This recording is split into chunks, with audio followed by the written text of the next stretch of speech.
ഒരു സ്വപ്നം പോലെ കൺമുന്നിൽ കണ്ടേ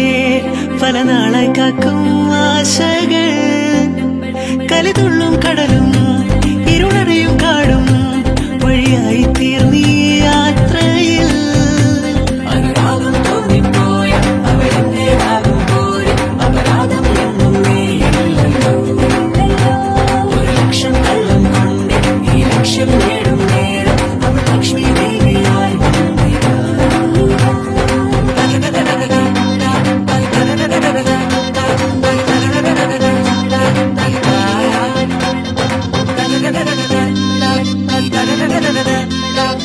da da da da da